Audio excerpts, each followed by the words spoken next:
ஒரு சின்ன பிரச்சனையிலிருந்து பெரிய பிரச்சனை வரைக்கும் போல்டா நீங்க டீல் பண்ற அந்த ஒரு வீரம், அந்த வெறி என்னைக்கு உங்ககிட்ட இருந்து குறைஞ்சிடவே கூடாது சார், குறைஞ்சிடவே கூடாது. நீ இப்படி எழுதிக்கிட்டே இருந்த கேட்டா, இப்ப ஒரு வாட்டி என்னை பத்தி ஒண்ணு எழுதுறாங்க, என்னை பத்தி நிறைய எழுதுவாங்க, என்ன காமெடின்றதுனால சிரிச்சுட்டு விட்டு போயிடுவாங்க ஆடியன்ஸ். ஆனா பெண்ணையை கேவலப்படுத்த பொழுது ரொம்ப மனசு கஷ்டமா. நான் ஒண்ணு கேட்கிறேன், நீ என்ன பத்தி எழுத அப்புறம் சொல்றேன். நீ எழுதுனீங்க ஒரு செகண்ட், ராதிகா சொன்னாங்க பென் இஸ் மைட்டியர் தேன் ஸ்வார்ட்னாங்க. அதெல்லாம் வந்து எப்பேற்பட்ட எழுத்தாளர்களுங்க, அவங்கெல்லாம் யுக புரட்சி பண்ணவங்க, அவங்கள போய் இதனோட கம்பேர் பண்ணலாமா நீங்க? இது குவார்டர் காசுக்காக எழுதுது. குவார்டரும் கோழி பிரியாணியும் கொடுத்தா யாரை பத்தி எதை எழுத சொல்லி அது எழுதும். அது ஒரு animal, that should be treated like an animal. அவனுக்கு நீங்க சீரியஸா நீங்க கண்டன கூட்டங்கள் போடுறதும் ஒருவனை அரெஸ்ட் பண்ணணும், இதனாலேயெல்லாம் இது சால்வ் ஆகாது. இன்னைக்கு நான் எழுதி சொல்றேன், பெயில்ல வந்துருவான். இந்த சனி ஞாயிறு போச்சுன்னா மறுபடியும் ஃபுல்லா இங்கு ஊத்திக்கிட்டு எழுதுவான். இங்கு ஊத்துற கையை என்ன பண்றது? பேப்பர் பார்த்து எழுதுறியா, உன் கண்ணை என்ன பண்றது? உட்கார்ந்து எழுதுறியா, அதுல வர்ற காசு எடுத்து ஜோபியில போட்டுட்டு கோட் அடிச்சு வீட்டுக்கு போறிய, உன்ன என்ன பண்றது? ஆக இதுக்கு வந்து அயன் ப்ரூஃபா சாலிடா ஒரு ப்ரூஃப் நம்ம பிடிக்கணும். இல்லாட்டி தொடர்ந்து இப்ப கொஞ்ச நாளைக்கு முன்னாடி அது வந்து ரொம்ப பாரம்பரியமான பத்திரிக்கையும், அது நான் ஒரு இன்ச்சு கூட ஒரு மில்லி மீட்டர் கூட பயப்படாம நான் பேசுறேன். நான் இன்னைக்கு நிச்சயமா அடுத்து என்னை பத்தி சினிமா விமர்சனத்துல கேவலமா எழுதுவாங்க, அவ்வளவுதானே. இல்லாட்டி எனக்கு ஒரு கிசு போட்டு எழுதி தொலைப்பாங்க, அதை பத்தி நான் கவலையப்படல. எனக்கு இருக்குது என் நடிகர்கள் சமம், எனக்கு இருக்கு என் மக்கள். இவர்தான் உங்கள் ஹீரோன்னு வாரம் எழுதினாங்களே ஒரு பத்திரிகையில. அவன் பெரிய பாரம்பரியமான பத்திரிகை, அவன் வந்து பிரிட்டிஷ் டைம்ல இருந்து ஆரம்பிச்சு நடத்துறான். அதேங்கோப்பா 1927 போனான், 37 போனான், 47 போனான், இவ்வளவு வருஷமா பத்திரிகை நடத்துறான். ஆனா நான் கேட்கிறேன், உன்னால சினிமா இல்லாம நீ நடத்த முடியும் பத்திரிக்கை? நீ நடத்தி காட்டினா ஒரு அப்பா ஆத்தாளுக்கு பிறந்தவன் நான் ஒத்துக்கிறேன். எல்லா ஊடகங்களுக்கும் சினிமா தேவை. அது வானொலியாக இருக்கட்டும்,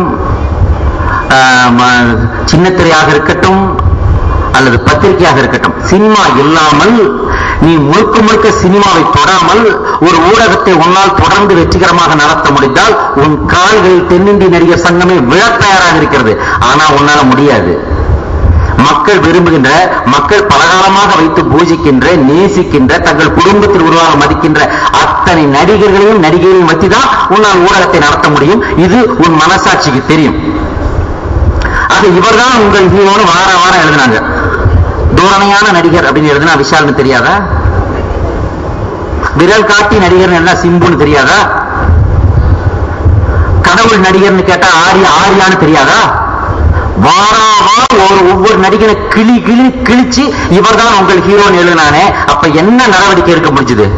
நான் போராடினேன், அண்ணன் சொன்னேன், அப்புறம் சரத் சார்ட்ட சொன்னேன். சரத் சார் கூப்பிட்டு இவங்க 2 பேரும் பேசியிருக்காங்க. அவங்க பேசினதுக்கு பிறகுதான் அது நிறுத்தப்பட்டது, எழுதுவது நிறுத்தப்பட்டது. இதற்கு நீங்கள் கரகோஷம் கொடுக்கலாம். ஏன்னா சரத் சார் வந்து ஒரு விஷயத்தை சொன்னா செய்கிறார், அதுக்காக மெனக்கிடுறார். ஆக இந்த முறை ஒவ்வொரு வாட்டியும் அதை நிறுத்துறாங்க. ஆனா நான் இப்ப கேட்கிறேன், நீ தைரியம் இவர் தான் உங்கள் ஹீரோன்னு எழுதுன, நீ தைரியமானவா இருந்தீங்கன்னா அந்த நிருபன் தன்னுடைய பேரை போட்டு எழுதுவானா? உங்க அப்பா அம்மா ப்ரூவா இருந்ததுன்னா நீ தைரியமானவா இருந்தீங்கன்னா உன் பேரை போடு, வா தைரியமான இங்க வந்து நான் தாண்டா எழுதுனேன், எல்லாம் என்கிட்ட சாட்சி இருக்குடா, ப்ரூஃப் இருக்குடா, என்கிட்ட ப்ரூஃப் இருக்கு, நான் தான் எழுதுன்னு சொல்லு. அப்ப நீ பத்திரிக்கை அப்போ உங்க அக்காவை பத்தி எழுது, உங்க உமாவை பத்தி எழுது, உங்க பாட்டி ஆயாவை பத்தி எழுது. எங்க ஆயா குளித்துக் கொண்டிருக்கும் போதுன்னு எழுது. ஏன்னா திருசா குளிச்சதை மட்டும் எழுதினியாடா? ஆயா குளிச்சது எழுதுறா. உங்க ஆயா மட்டும் குளிக்கும் போது என்ன ரெயின் கோட் போட்டாடா குளிப்பா? ஏன்னா எந்த பொம்பளை குளிச்சாலும் ட்ரெஸ் இல்லாம குளிப்பா. நீ அவளை போய் திருட்டுத்தனமா எடுத்துக்கிட்டு அப்புறம் அதை கொண்டு போய் நெட்ல போட்டுக்கிட்டு அதை ஒரு கட்டுரையா நீ உன் பத்திரிகை எவ்வளவு கேவலமான சொல்லி நாய் நீ. இந்த நேரத்தில் கூட நடிகருக்கு நான் ஒண்ணு தயவு செய்து உங்கள் பாதங்களை தொட்டு கேட்டுக்கொள்கிறேன். நடிகனுக்கு ஏதாவது பிரச்சனைனா ஒண்ணு சேருங்க. நடிகனுக்கு மட்டும் இல்ல, அது கேமராமேனா இருந்தாலும் சேருங்க. அது நடிகையா இருந்தாலும் சேருங்க, அது எடிட்டரா இருந்தாலும் சேருங்க. 27 கிராஃப்ட் பெப்சின்னு ஒண்ணு இப்ப நடக்க போதில்ல நாளை கழிச்சுல இருந்து, அது எப்படி வந்துச்சு? அது இதெல்லாம் சேர்ந்துதான் அது. எவ்வளவு பெரிய ஆல் இந்தியா லெவல்ல உள்ள ஒரு பெரிய ஒரு ஸ்ட்ராங்கான ஒரு அமைப்புன்னு சொல்றோம். அப்ப அதுல உள்ள முக்கியமான அமைப்பு, உயிருள்ள அமைப்பு, மக்களெல்லாம் நடிகனுக்கு பின்னாடி இருக்கு. நடிகன் தான் முன்னாடி நின்று ரசிகர்களை பாக்குறான். அவன் எவ்வளவு முக்கியமானவன். அவன் குடும்பத்தை இப்படி எழுதி கெடுத்துட்டீங்களா, நீங்களாம் உருப்படுவீங்களா? அவங்க பேத்தி ஸ்கூலுக்கு போகுதுல்ல, அவங்க பொண்ணு வெளியில காய்கறி மார்க்கெட் வாங்க போகாதா? இன்னும் அவங்க மாமியாரை பத்தி எப்படி இருக்காங்கன்னு கேட்க மாட்டாங்களா?